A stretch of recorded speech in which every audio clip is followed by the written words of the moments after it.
네, 여러분 안녕하십니까? 경북대학교 신문방송학과에서 학생들을 가르치고 있는 김상호입니다. 오늘은 매체와 인공지능이라는 주제로 여러분께 말씀을 드리려고 합니다. 이 시간에 여러분께서 들으시게 되는 얘기는 기존에 여러분께서 알고 계시던 매체에 대한 생각과는 조금 다른 방식의 매체에 대한 생각을 한번 만나보실 수 있지 않을까 생각이 듭니다. 먼저 우리가 인공지능이라고 하는 것에 대해서 여러 가지 얘기들이 있지만 오늘 이 시간에는 주로 매체와 관련해서 인공지능이라는 이른바 새롭게 등장한 미디어를 어떻게 바라볼 것인가에 대해서 말씀을 드리려고 합니다.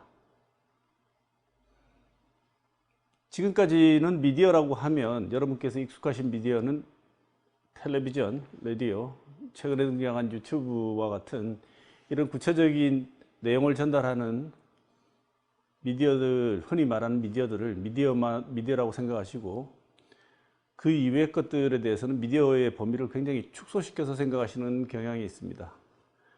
그런데 최근 매체를 연구하는 많은 학자들은 미디어의 범위를 인간이 만들어낸 모든 인공물 전체로 확장하는 경향이 있습니다. 특히 미디어의 예를 쓴 마샬 맥클루언이라는 매체 철학자는 인간이 만들어낸 모든 인공물은 미디어라고 얘기하고 그것이 가지고 오는 효과에 대해서 이야기하고 있습니다.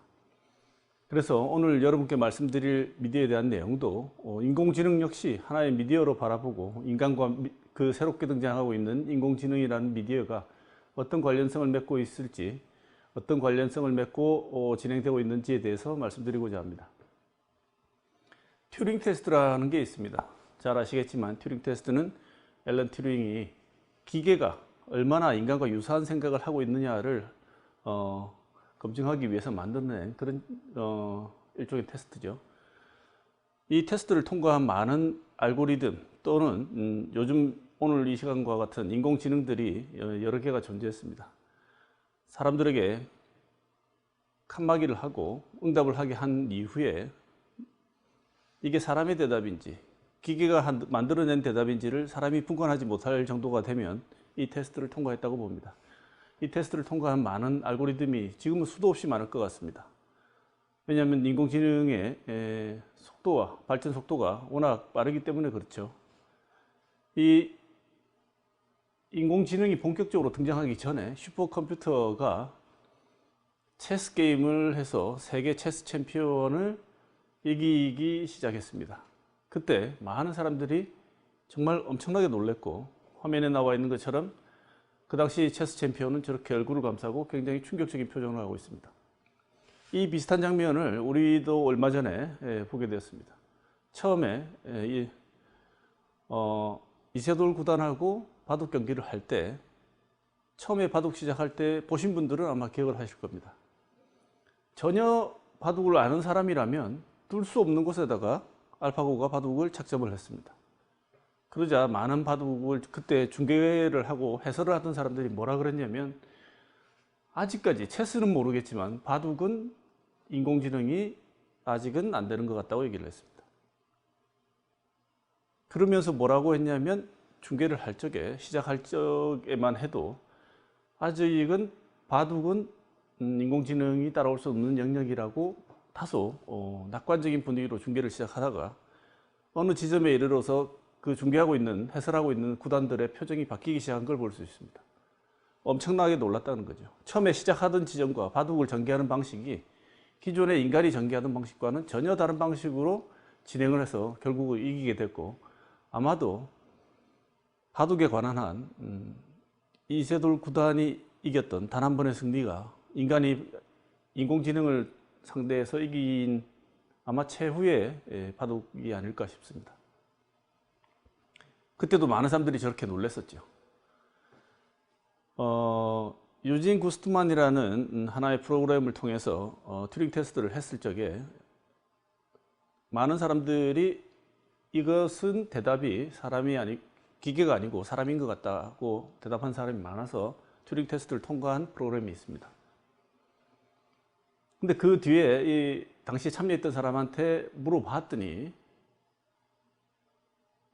이건 사람이 대답하는 게 분명히 맞는 것 같았는데, 어떨 때는 컴퓨터가 대답하는 것 같지만 솔직히 얘기하면 나는 정확하게 사람인지 기계인지 분간을 할 수가 없었다고 얘기를 합니다. 이 정도면 거의 사람이 얘기한 것과 같다는 얘기죠.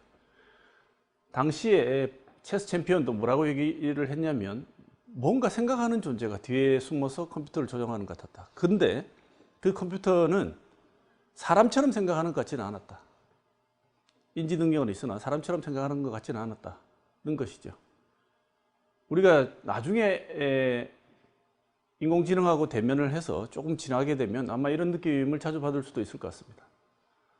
이것이 그 통과했던 튜링 테스트를 통과했던 것들입니다. 이런 것들 속에서 우리가 계속 느끼는 건 뭐냐면, 이 인공지능이라는 것 자체가 여러 프로그램 속에 심어질 수도 있고, 인공지능이 그 자체의 하나의 미디어처럼 다뤄질 수도 있는 여러 가지 다양한 스펙트럼을 목격하고 있습니다.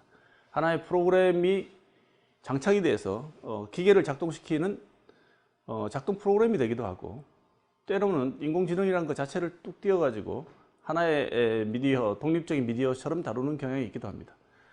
오늘 제가 말씀드리는 것은 미디어를 바라보는 관점에서 새로운 하나의 특이한 관점이 출현할 수밖에 없다는 말씀을 드리고 싶습니다.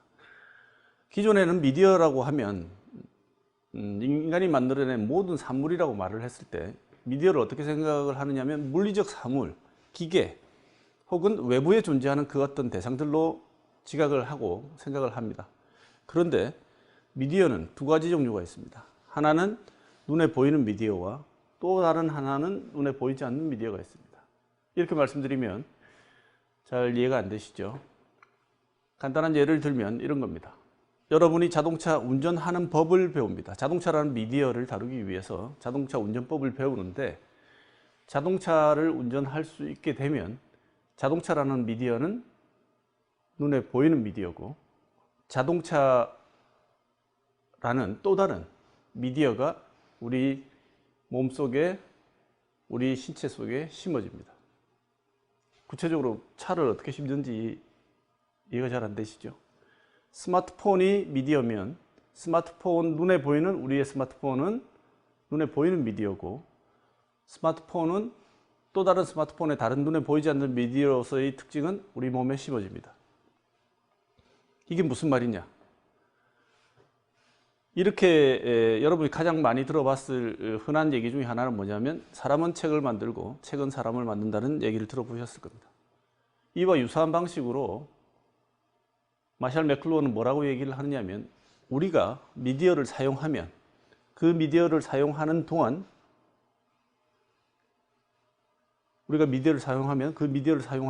미디어는 우리를 사용한다. 다시 말하면 미디어가 갖고 있는 자기만의 고유한 특성, 특징을 우리에게 각인시킵니다. 그래서 자동차를 운전해서 자동차를 사용하면 그 자동차를 사용하는 동안, 우리가 의식하지 않는 동안 무의식적으로 자동차는 자기라는 미디어를 우리 속에 심어 넣습니다. 스마트폰을 사용하게 되면 스마트폰을 우리가 쓴다고 생각하고 스마트폰의 각종 기능을 사용하는 동안, 스마트폰은 그 스마트폰의 고유한 자기의 미디어로서의 방식을 우리에게 심습니다. 그래서 마샬 맥클루어는 뭐라고 얘기를 하느냐면, 미디어의 메시지는 그 미디어가 갖고 있는 고유한 특징, 다시 말하면 한 미디어가 한 사회나 인간에게 도입되었을 때 나타나게 되는 시간, 속도, 패턴, 지각에 있어서의 변화가 바로 미디어의 메시지라고 얘기합니다. 이 미디어의 메시지가 눈에 보이지 않는 미디어입니다. 자동차를 사용하기 전에는 식당이 점심을 먹자고 친구들이 얘기했을 때 어디에 갈 것이냐? 학교 주변에 있는 식당이 될 수밖에 없습니다.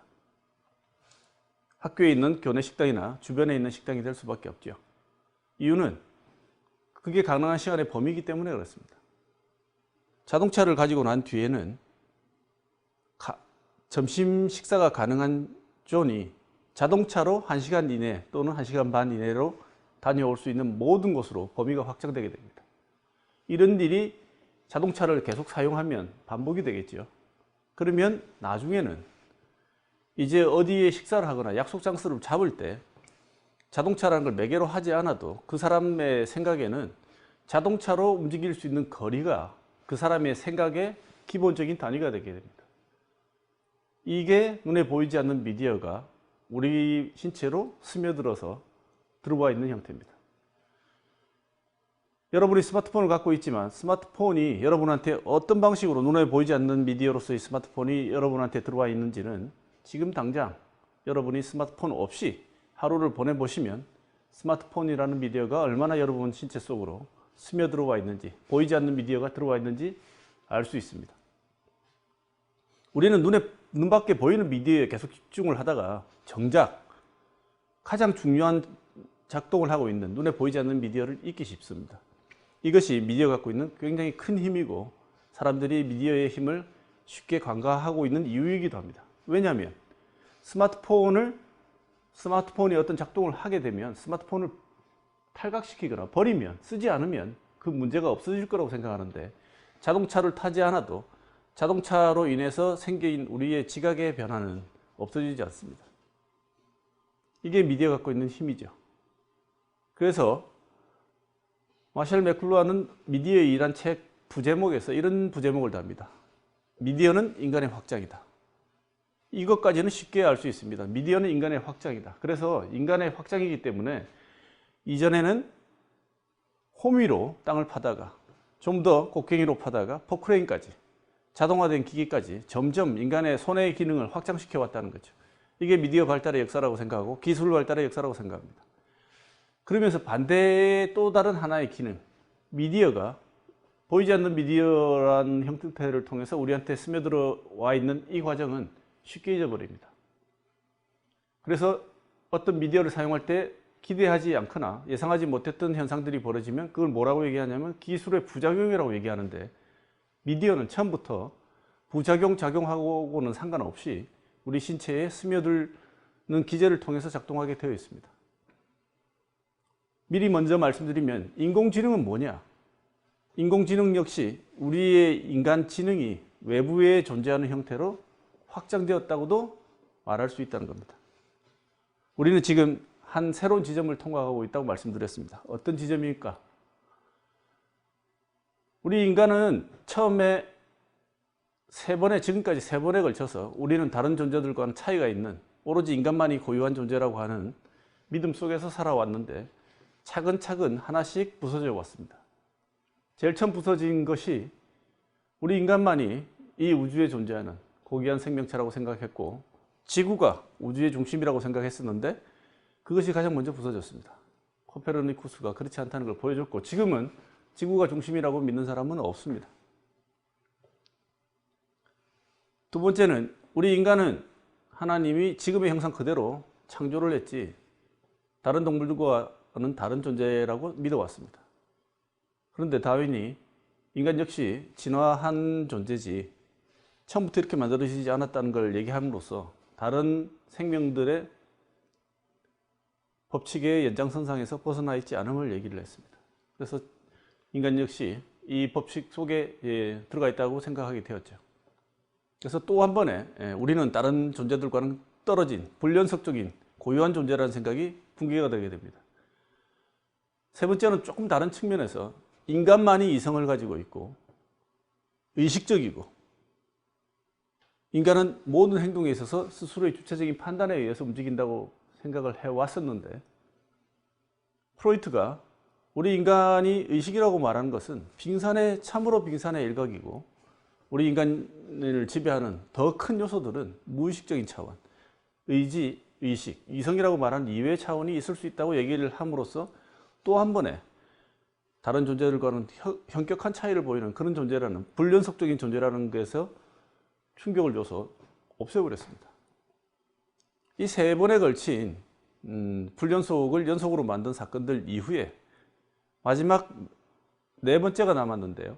이 네 번째 지점을 통과할 수 있는 특이점, 이전의 법칙과 방식으로는 설명할 수 없는 새로운 차원이나 상황이 펼쳐지는 지점이 오고 있다고 생각합니다. 그게 네 번째입니다. 아무리 그래도 우리 인간이 기계하고 같은 연장선상에서 있을 수는 없지 않은가. 인간은 아무리 그래도 기계와 같은 연장선에 있을 수는 없다. 인간과 기계는 확연히 분리된다. 인공지능을 바라보는 많은 관점들은 지금 이 네 번째 불변 속에 대해서 어떤 답을 내놓을까에 대한 고민들을 하고 있습니다. 근데 미디어학자로서 저는 이런 고민들을 전혀 다른 방향에서 생각해 볼 필요가 있다고 생각합니다. 연속적으로 사고가 가능하다는 생각이죠. 여기 나와 있는 많은 영화들, 공상과학 영화들은 보면 하나의 공통점을 가지고 있습니다. 가장 큰 공통점이 뭐냐면 플라톤 이래 인간 서구 철학사가 지탱해오는 중요한 개념, 영혼과 신체의 분리를 당연한 것으로 받아들이고 신체보다는 영혼에다가 인간이 인간인 이유, 존재 근거를 부여해 놨습니다. 그래서 심지어 신체가 망가지거나 이상이 생기면 우리의 두뇌 안에 있다고 생각하는 모든 정보를 내려받거나 추출할 수 있다면 우리가 흔히 영혼이라고 부르는 내용들이죠. 그걸 빼서 다른 신체나 인공적인 신체에 집어넣어도 그 사람의 동일성은 유지된다고 생각하는 경향입니다. 이유는 아주 오래전부터 서양 철학은 이런 내용들을 주장해 왔다는 거죠. 그렇게 되면 중요한 것은 우리 신체에 들어와 있는 지능의 문제가 되게 됩니다. 머리의 문제가 되겠죠. 영혼이 그 동일성을 유지하는 한 그 인간은 같은 인간이라고 봐줄 수 있다. 그런데 이제는 우리가 가장 간단한 얘기로 임플란트부터 시작해서 신체의 많은 부분들을 보철을 하고 확장하고 또는 대체할 수 있는 시기로 지나가면서 인간이 인간임을 유지하기 위해서 여전히 요청되고 있는 내용은 뭐냐면 아무리 신체를 바꾼다 하더라도 우리가 영혼이라고 부를 수 있는 정신적인 내용을 그대로 유지한다면 몸을 바꾸는 것으로서는 존재의 정체성, 인간이라는 정체성은 여전히 유지할 수 있다고 생각하는 것이죠. 근데 이거는 이렇게 단순히 기계가 인간화되거나 인간이 기계 부품과 결합하는 그런 단순한 문제가 아닙니다. 왜 그러냐? 제가 앞서 말씀드린 것처럼 미디어는 필요하면 쓰고 필요 없으면 버리고 그래서 대체할 수 있고 언제든지 성능 좋은 걸로 바꿀 수 있음에도 불구하고 각각의 미디어를 사용하면 그 미디어는 단순히 우리 몸의 보철 혹은 인간 신체의 확장으로서만 기능하지 않고 전혀 다른 측면에서 작용하는 게 있기 때문에 그렇습니다. 이원론적 인간론의 종말이란 것은 아까 말씀드린 영혼과 신체를 확연히 분리해서 영혼에다 우위를 두고 신체를 영혼의 부속품 혹은 영혼의 지위에 따라 움직이는 그런 대상으로 설정해 놓은 것의 종말을 말하고 있는 것입니다. 왜 이런 현상이 벌어지느냐? 인간의 몸 때문입니다.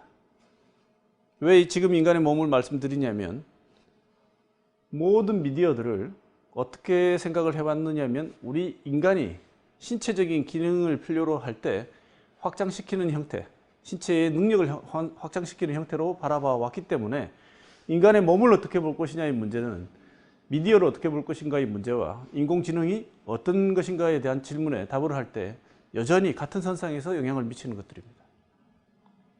지금 여기 보이는 정보기술, 인지과학, 나노기술, 바이오과학이 결합되게 되면 지금 확실히 나가는 길들이죠. 이것들이 결합되게 되면 머지않아 우리하고 겉보기에는 지금은 바둑을 두거나 튜링 테스트를 통해서 인간과 거의 차이가 없는 대답들을 내놓는 존재들을 보고 있지만 머지않아 이 기술들이 전부 결합을 해서 작동을 한다면 겉보기에는 거의 구별이 되지 않는 인간과 거의 유사한 존재들을 만들어낼 수 있을 거라고 생각됩니다. 그때도 여전히 우리는 질문을 하겠죠. 이 존재들은 인간이라 할 수 있는가? 포스트 휴머니즘이라고 부르는 여러 가지 연구 주장들에서 여러 주장이 나오고 있습니다. 그것들은 여전히 인간이 아니다. 인간의 연장선상에서 볼 수 있고 볼 필요가 있다. 이렇게 주장을 합니다. 모든 이 주장들이 갈래길에는 뭐가 있냐면 인간의 신체와 정신, 영혼의 관계를 어떻게 설정할 것인가에 문제가 놓여 있습니다. 앞서 말씀드린 마샬 맥클루한입니다. 이 사람은 인간이 만들어낸 모든 인공물로서의 기술이나 매체는 인간의 확장이다. 이는 은유처럼 보이지만 다른 측면에서 얘기를 하면 단순한 은유가 아니고 인간의 기능의 확장이 아니라 인간이라는 범주, 인간이라고 할 때 어느 선까지를 인간의 범주 안에 넣을 것이냐의 문제로 확장시켜서 볼 필요가 있습니다. 그러면 우리 주위에 있는 이 모든 것들이 인간과 사물로 구분되는 것이 아니라 어떤 의미에서는 전부 다 인간의 확장인 것이죠. 그런데 맥루한의 얘기에서 더 중요한 지점은 이 반대편 방향입니다. 우리가 살기 위해서, 더 편하게 살기 위해서, 문명을 더 발달시키기 위해서 많은 미디어들을 만들어서 확장을 시켜왔는데, 한편으로는 확장이지만 이 기술들을 사용하는 과정에서 보이지 않는 미디어가 우리 안에 들어온다고 했습니다. 여기에 있는 모든, 우리 주변에 존재하는 모든 미디어들은 우리 안으로 다 들어오는, 다시 말하면 스며드는 형태를 보이고 있습니다. 그래서 모든 미디어 기술들은 한편으로는 인간의 확장, 확장된 것으로서의 인간이 미디어고, 그 다음에 인간은 모든 미디어 기술들이 스며들어와 있는, 우리 신체에 들어와 있는 현장입니다.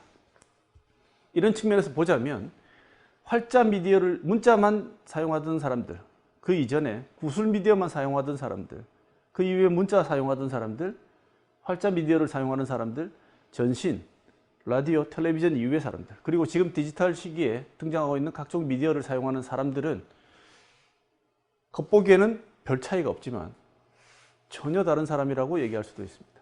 왜냐하면 겉에 보이는 것은 동일하지만 스며들어와 있는 미디어가 다르기 때문에 세상을 지각하는 방식이 전혀 다릅니다.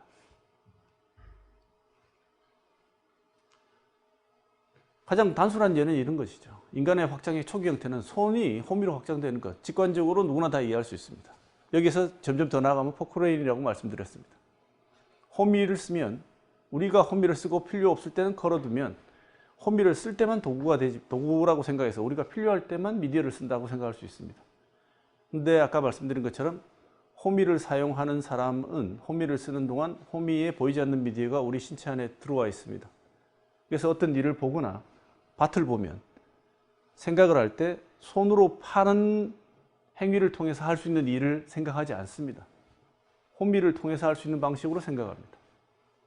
곡괭이가 있으면 곡괭이 인간이 되고, 포크레인이 있으면 포크레인 인간이 됩니다.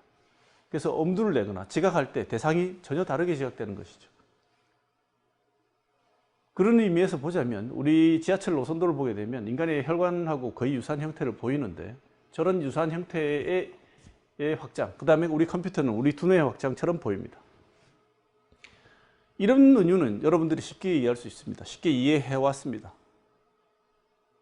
컴퓨터, 인공지능은 마치 우리 두뇌를 모방해서 기술을 통해서 외부에 존재하는 호미가 손의 연장이듯이 인공지능도 우리 두뇌의 형태를 통한 연장처럼 보입니다.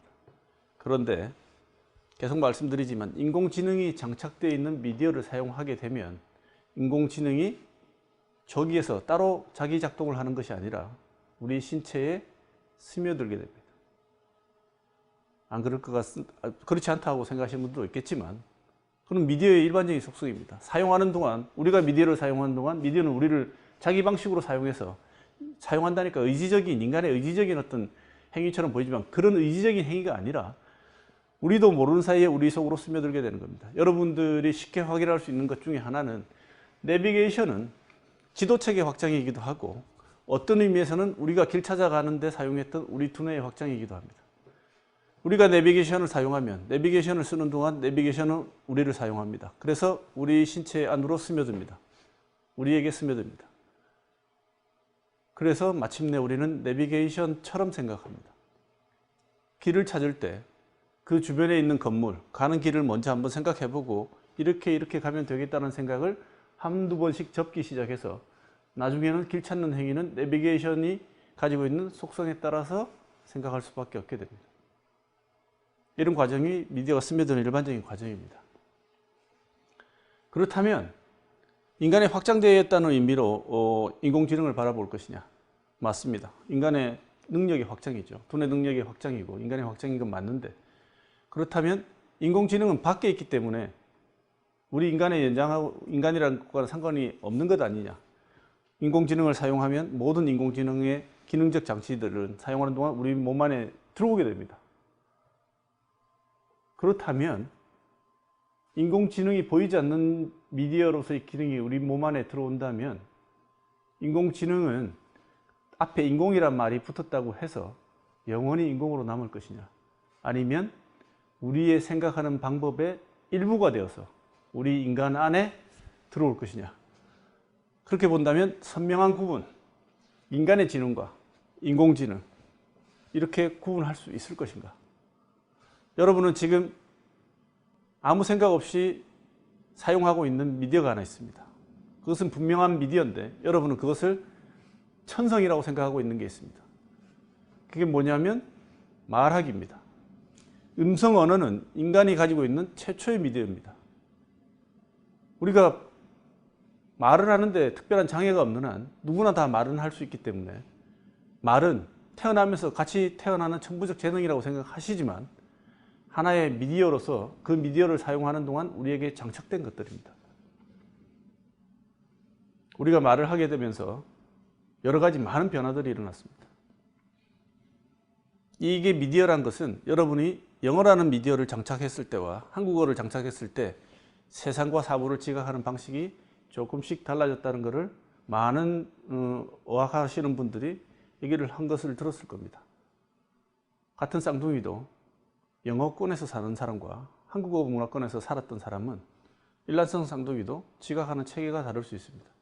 많은 것들은 언어에 의해서 영향을 받는데 음성 언어는 가장 우리한테 밀접하게 결부가 되어서 눈에 보이지 않기 때문에 미디어가 아니라고 생각하지만 이것 역시 하나 미디어입니다. 우리가 사물을 바라보는 방식, 즉 다시 말하면 보는 법은 눈에 이상이 없으면 누구나 다 똑같은 걸 볼 거라고 생각하지만 보는 법 역시 우리에게 문화적으로 개발되고 난 뒤에 장착된 미디어 중에 하나입니다. 자연스러운 태생적인 게 아니라는 거죠.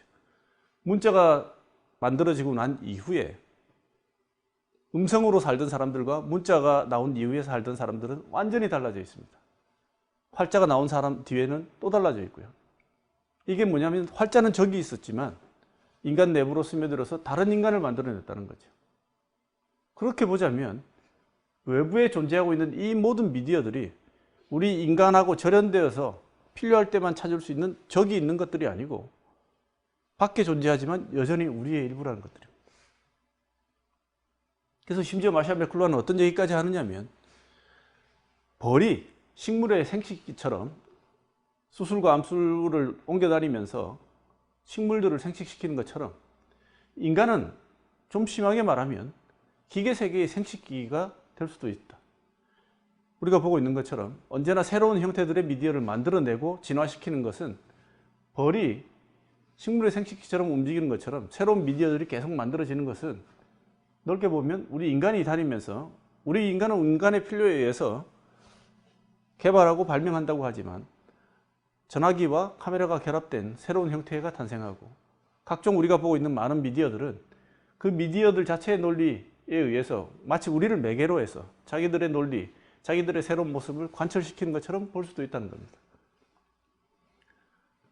그렇다면 우리 인간은 우리 신체에 드러나 있는 우리 오감, 우리 인간 신체로만 설명을 할 수 있을 것이냐의 문제. 어쨌든 제가 자꾸 들어온다고 했으니까요.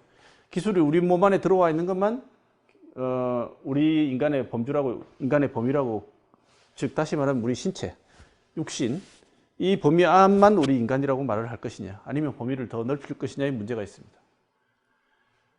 저기 나와 있는 엔도소마라는 것은, 소마는 그야말로 우리 육신이라고 말할 때 이 피부를 가지고 있는 이 신체를 말합니다. 저기에 초록색으로 칠해놓은 이유는 저것만이 우리는 신체라고 생각하는데 현상학자들이나 미디어학자들 같은 경우에는 신체의 범위를, 눈에 보이는 이 범위를 벗어나서 더 확장시키게 됩니다. 저기 나와 있는 헤비바디라는 게 있는데 저거는 현상학자들의 용어입니다. 헤비바디는 그 말 그대로 버릇으로 각인되어 있는 신체, 이런 뜻입니다. 우리가 샤워하기 위해서 목욕탕에 가서 우리 신체 어디를 둘러봐도 우리 신체에는 다른 것들을 찾아낼 수가 없습니다. 다시 말하면 숟가락을 들어서 밥을 먹는 것을 찾아낼 수가 없습니다. 자동차 운전하는 게 어디에 기입됐는지 모릅니다. 책을 읽는 신체가 어떻게 작동하는지 모릅니다. 그 모든 것들이 뇌로 얘기하시는 분들은 뇌 속에서 작동을 한다고 하고 기억이 습득이 되어 있다고 하는데, 많은 연구자들 중에 특히 현상학자 중에 메를로 퐁티라는 사람은 그렇지 않다고 얘기합니다. 몸이 기억하는 것이지 두뇌의 어느 부분의 명령에 의해서 반응을 하는 것이 아니다, 이렇게 얘기를 하죠. 여기도 여러 가지 의견, 학설들이 지금도 분분합니다. 뇌과학 하시는 분들은 여전히 뇌가 작동하는 것이라고 얘기를 하는데, 가장 대표적으로 신체가 기억한다는 여러 가지 현상들은 있습니다. 전쟁 때 총상을 입어서 다리를 잘라낸 사람이 왼쪽 다리를 잘라냈는데 왼쪽 발가락이 가렵다고 긁어달라고 한다든지, 이런 현상들은 두뇌가 작동을 잘못해서 그런 걸 수도 있지만, 이거는 환각지라고 하는 이런 현상들은 신체가 기억하고 있는 범주 체계를 여전히 지니고 있다는 걸 알 수 있게 합니다. 제가 말씀드린 미디어, 보이지 않는 미디어가 우리 몸속으로 스며든다고 했을 때 대부분 헤비바디 형태로 들어와 있습니다. 저건 역시 신체의 확장된 범주로 볼 수 있다는 거죠. 저걸 더 넘어서게 되면, 더 확장하게 되면 버릇만 하더라도 우리 신체에 그래도 붙어있는 형태라면 엑소, 다시 말하면 벗어난, 내부가 아니고 솜말을 벗어난, 우리 육신을 벗어난 건 역시도 넓은 범위에서의 우리 인간의 확장, 다시 말하면 문화라든지 관습이라든지, 이건 역시 넓은 범위의 우리 인간의 전체의 확장이라고 볼 수 있습니다. 저 모든 걸 통틀어 버리면 우리 문명 전체가 인간 그 자체가 되는 것이라고 할 수 있습니다. 이렇게 되면 옛날에는 우리에게 주어진 것과 우리가 만들어낸 것에서 선명하게 분리를 할 수 있던 시절이 있었습니다. 다툼, 우리한테 주어진 것이죠. 신체로 주어진 것. 그 다음에 우리가 만들어낸 것, 인간에 의해서 만들어진 것. 이 두 개가 선명히 구분돼서 우리한테 원래 천성적으로 주어진 것은 인간의 범주로, 우리가 만들어냈던 것은 인간의 파생물로, 다시 말하면 생산물로 분리시킬 수 있었습니다. 지금은 만약에 제가 말씀드린 이런 관점에서 미디어를 본다면 두 개가 섞여서 밖에 존재하고 있다고 해서 밖에 있는 것이 아니고, 인간 내부에 있다고 해서 인간 내부에 있는 우리 인간만 인간적인 범주, 인간의 범주에 넣을 수는 없다는 말이 됩니다. 앞서 말씀드린 플라톤이 강조했던 영혼의 문제, 그의 제자인 역시 아리스토텔레스는 다른 물질 세계도 중요하게 생각했지만 여전히 관철시키고 있는 영혼의 문제, 이게 계속 지속되어 왔습니다. 그래서 그리스 사람들의 생각에 있어서는 인간의 신체는 인간의 동물성을 상징하는 하나의 상징처럼 돼서 인간이 다른 동물과 구별되는 이유는 영혼에 있고, 신체는 오히려 우리 인간이 다른 동물과 같은 선상에 있을지도 모른다는 오해를 불러일으키는 동물성이라는 측면에서 굉장히 천하게 받고 함부로 달리는, 통제를 받아야 되는 대상으로 생각했습니다. 데카르트 역시 마찬가지죠. 사유하는 실체로서의 인간 존재, 그 코기토만 인간이 인간임을 보증해주는 가장 근본적인 토대로 봤기 때문에 나머지 부분들, 데카르트는 심지어 우리 육신이 없다고도 상상할 수 있고, 그래도 방법론적인 회의를 통해서 우리는 생각하는 것만이 우리 인간의 토대를 이룬다고 생각했습니다. 이런 것들이 지속이 되게 되면 어떤 현상이 벌어지느냐 하면, 인간의 영혼과 매개된 내용들 이외에는 인간적인 것과 관련을 시키지 않으려고 하는 근본적인 특성이 나타나게 됩니다. 제일 먼저 나타났던 특성이 우리 신체를 인간이 인간임을 보증하는 가장 중요한 요소에서 빼버린다는 거죠. 두 번째, 인간의 몸도 그럴진데 인간 외부에 존재하는 인간이 만들어낸 모든 미디어와 우리의 아티팩트, 인공적인 산물들은 역시 인간이 인간임을 보증하고 인간이 인간임을 주장하는 근거로 사용될 수 없는 걸로 빠져버리게 됩니다.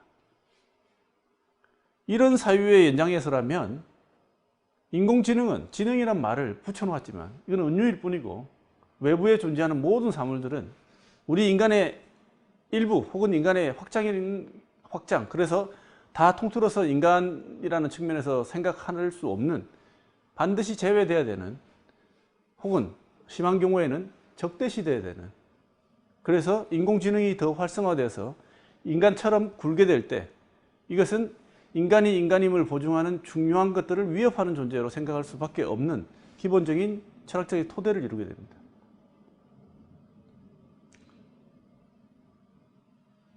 근대 이후에 과학과 결합해서 인간의 신체는 기술, 다시 말하면 눈에 보이는 물리적인 힘의 확장으로서의 미디어와 더 비슷한 방식으로 신체가 생각될 수밖에 없는 구조를 낳았습니다.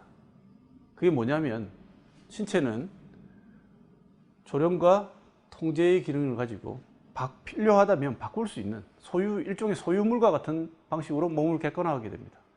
데카르트가 그 길을 열었고, 인간의 본질은 영혼에 있기 때문에 인간의 신체는 인간이 인간임을 보증하거나 인간이 인간임을 설명하는 데 있어서 부차적인 요소 혹은 가변적인 요소로 만들어 놨습니다. 그래서 이런 경향들이 해부학이 발달하는 것과 동일한 궤에 같이 있었다고 볼 수 있죠. 그런데 또 다른 측면에서 맨드비랑이나 뒤에 나오는 베르구송 같은 철학자들은 우리는 생각하고 몸을 쓰지 않고 몸을 사용하는 것과 생각하는 것은 분리할 수가 없다고 얘기를 합니다. 신체적인 기능이 우리 신체가 생각하는 것이란 것과 분리되어 있는 게 아니고 몸을 동반해야지만 생각이란 것이 가능해진다는 얘기죠. 이렇게 보자면 인공지능이란 것은 순수한 형태의 논리적인 연산의 결과물이지 우리 흔히 말하는 인간이 말하는 인간의 지각과는 차이가 있는, 인간이 지각이라고 말할 수 없는 그런 존재로도 볼 수 있지 않느냐, 이렇게 생각할 수도 있습니다. 근데 꼭 그렇게만 생각할 수 없는 문제가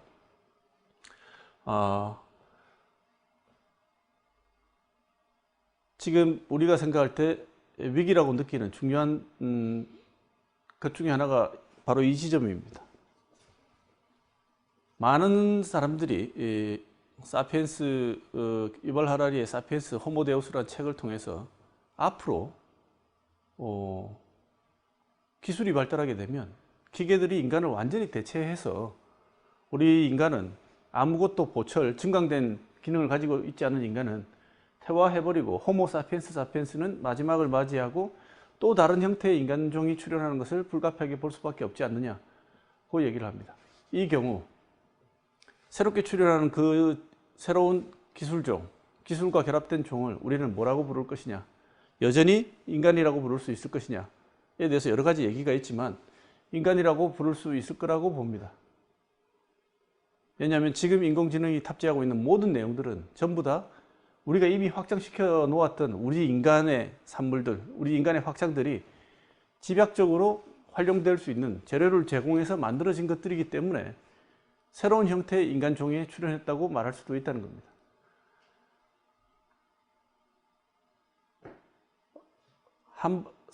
한때 서울에 와가지고 이것도 많은 논란이 있는 얘기입니다만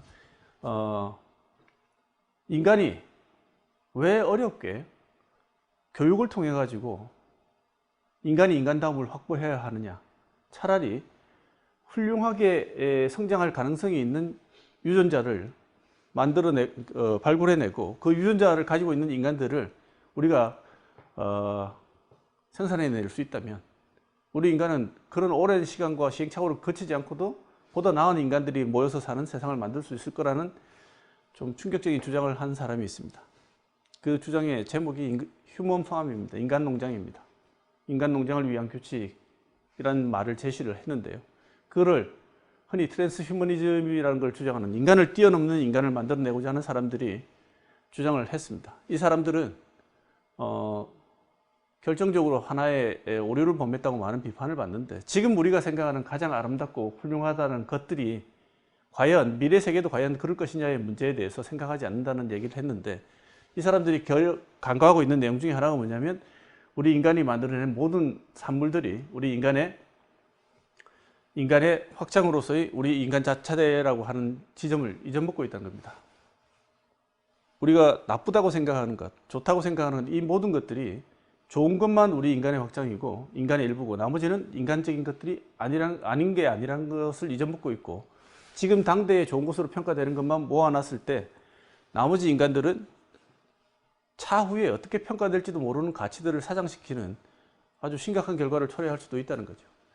이 모든 것들이 일어나는 이유는 근본적으로 영혼과 신체의 관계에 기원한다고도 볼 수 있습니다. 유전자에서 우리 물리적인 신체가 갖고 있는 유전자에서 우수한 성분을 유전자를 추출해낼 수 있는 것과 우리가 정신적으로 그 이후에 만들어 나가는 산물들과는 직접적인 관계가 없음에도 불구하고 미리 결정지어진 내용들을 만들어 놓으면, 다시 말하면 인공지능 같은 경우에 지금 단계에서 최적의 요건들을 다 만들어서 최적화시켜서 지능을 만들어낸다고 하더라도 다른 외부에 있는 인간적인 요소들을 결합시켜 가지고 새롭게 진화하고 발전시킬 수 있는 데이터 이외의 관계, 이외의 임적 장치들, 우리 신체를 통해서 더 발전시켜 나갈 수 있는 방법, 물론 인공지능 하시는 분들 여러 가지 내용들을 말씀하시겠지만 그런 의미에서 인간적인 것들을 만들어 나갈 수 있는 가능성이 신체가 존재하지 않으면 없다는 것을 볼 수 있습니다. 메르 퐁티라는 사람이 아까 말씀드린 내용처럼 우리 몸은 단순히 이 신체만 있는 것이 아니고 이 사람이 말하는 신체는 우리가 생각하는 방식까지 포함한 보다 더 넓은 범위, 아까 말씀드린 엑소솜마까지 다 포함한 신체를 말합니다. 이 신체까지 말한다면 이것은 만들어지는 이유가 외부에 존재하는 우리 인간의 밖에 내어놓았지만 우리의 확장인 산물들과 우리 인간과 끝없는 상호작용을 통해서 만들어지는데, 우리 두뇌가 그것을 모두 다 가지고 있고 외부적인 대상이 없다고 하더라도 데이터 처리를 통해서 가질 수 있다면 이것은 어떻게 보면 두 가지 방향에서 생각해 볼 필요가 있는 겁니다. 하나는 아까 말씀드린 플라톤의 철학의 연장에서 신체는 필요 없고 컴퓨터 안에 있는 인공지능만으로도 우리는 세상의 중요한 것들을 다 지각하고 알 수 있다고 생각하는 이 경향의 연장선상과, 또 다른 하나는 외부에 존재하지만 엑소솜마의 하나의 형태로서 우리가 만들어낸 인공지능이, 우리의 원지능은 여기에 존재하지만 인공지능은 외부에 존재하면서 우리하고 같이 존재하는 기존의 미디어들의 발달과는 조금 더 차이가 없는, 단지 중요한 건 뭐냐면 기존에 보지 못했던 새로운 미디어의 형태로서 하나가 출현했다는 것 이상의 의미가 없는 방식으로 생각할 수 있는 두 가지 길이 동시에 열리게 됩니다. 그래서 계속 말씀드리지만, 그러면 신체를 가지고 있지 않는 지능을 우리 인간처럼 지능이라고 부를 수 있는가? 나중에는 인공지능이 모두 장착되어 있는 미디어가 유비쿼터스 단계에서 전 시스템을 다 제어하는 단계가 되면 인공지능은 밖에 있지만 우리 신체에 결합돼서 스며들어서 내재하는 것과 같은 형태로 계속 존재할 가능성이 있다.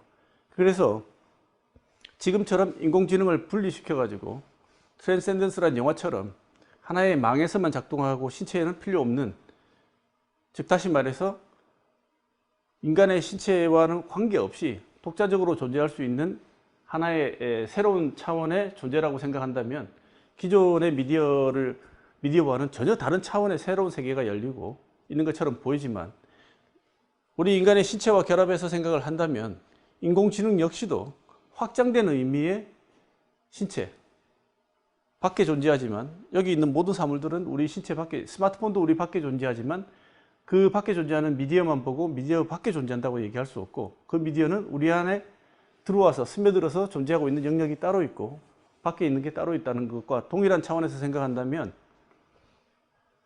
인공지능 역시도 우리가 볼 때는 인간에 확장되어 있는 미디어 역사들에서 그대로 진행되는 새롭게 출현한 하나의 미디어로 볼 수 있다는 것입니다.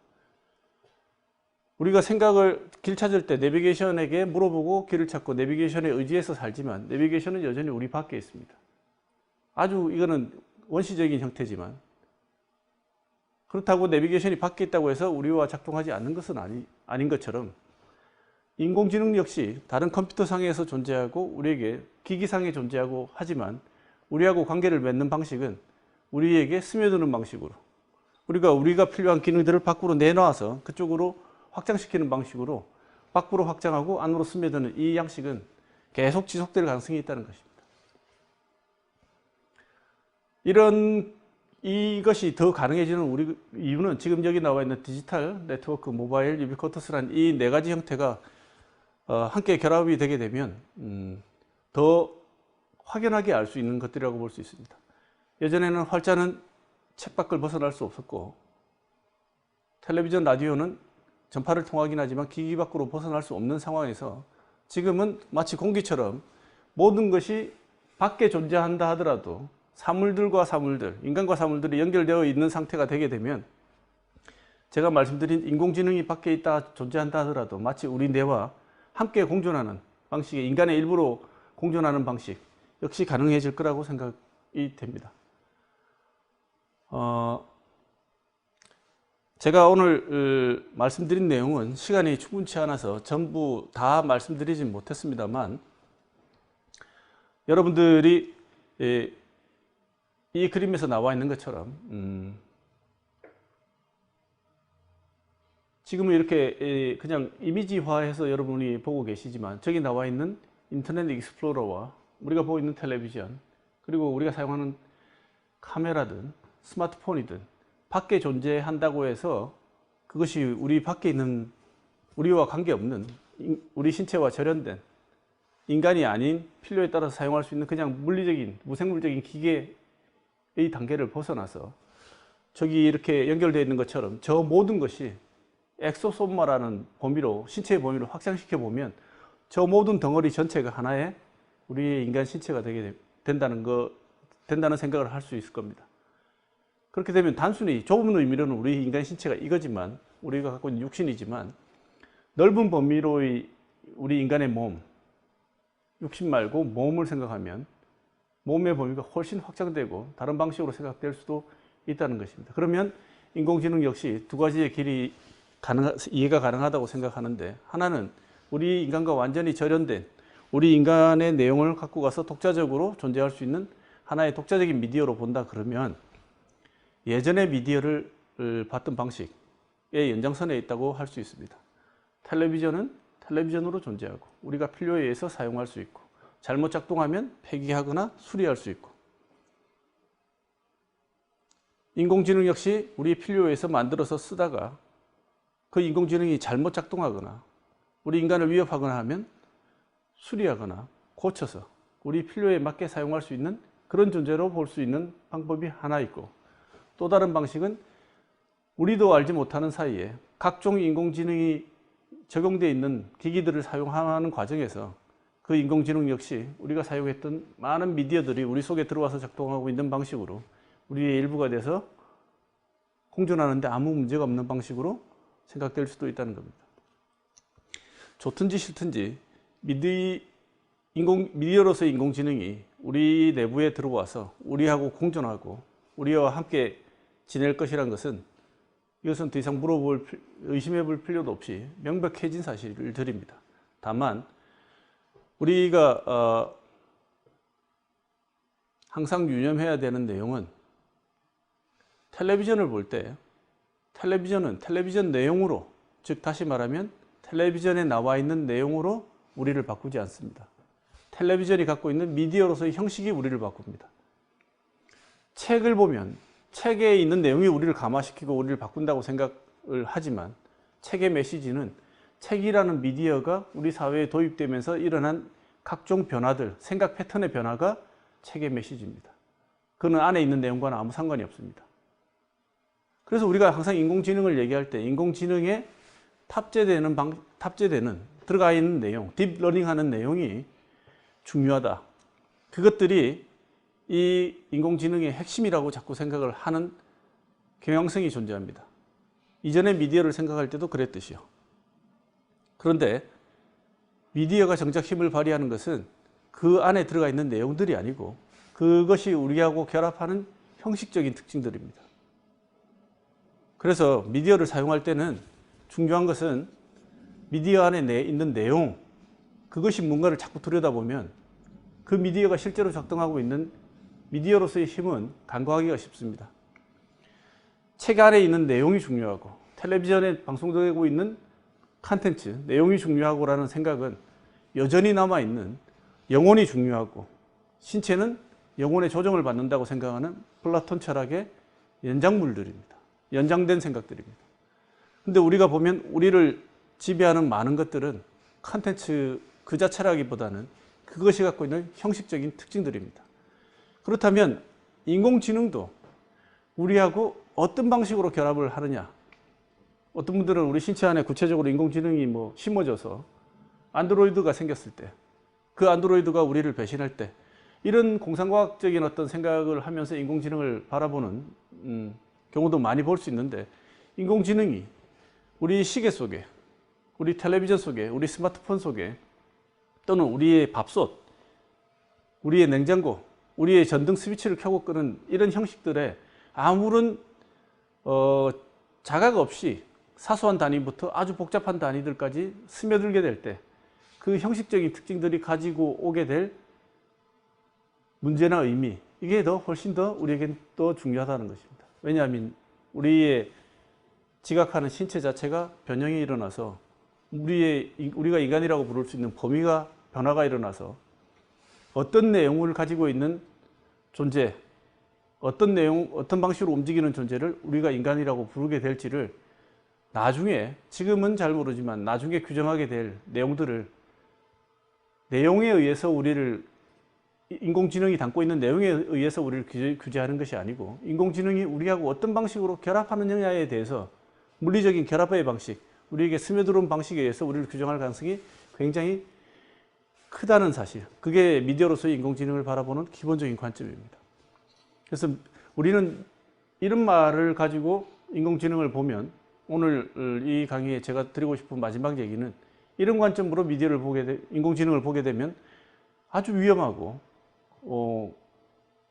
우리가 기존의 미디어를 이해해왔던 방식과 같이 많은 오해를 불러일으키게 된다는 겁니다. 그 생각은 이런 겁니다.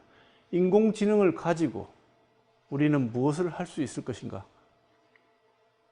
이런 목적을 달성하기 위해서 우리는 인공지능을 어떻게 사용할 것인가? 인공지능을 어떻게 사용하면 잘 사용하는 것인가? 라는 질문은 미디어적 관점에서 봤을 때는 그릇된 질문입니다. 인공지능은 어떻게 우리의 일부가 되었는가? 인공지능은 어떤 방식으로 우리의 신체에 스며들어와 있는가? 그래서 인공지능은 어떤 방식으로 그리고 우리 인간의 일부가 되고 있는가라는 질문을 던지고, 나의 인공지능이라는 미디어가 결합됨으로써 나의 사고, 지각의 규모, 패턴, 사람들과 관계 맺는 방식의 변화는 어떤 방식으로 일어나는가가 인공지능이 우리 인간에게 던지는, 미디어로서 인공지능이 우리 인간에게 던지는 가장 중요한 질문이라고 생각합니다. 오늘 짧은 시간에 다 말씀을 급하게 드리나 다 드리진 못했지만, 인공지능에 대한, 미디어로서의 인공지능을 바라볼 때 던질 수 있는 질문, 이 질문은 인공지능은 우리의 일부로 어떻게 들어오고 있는가입니다. 이 지점이 가장 중요한 지점이고, 인공지능으로서 무엇을 할 것인가, 인공지능은 우리에게 무엇을 해줄 수 있는가라는 하나의 도구적인 관점으로는 인공지능이 가지고 있는 가장 중요한 측면, 우리 두뇌를 확장해서 변형되고 있는 이 지점을 정확하게 캐치할 수 없을 것이라고 생각합니다. 이 질문에 대한 말씀을 끝으로 오늘 강의는 여기서 마치도록 하겠습니다. 고맙습니다.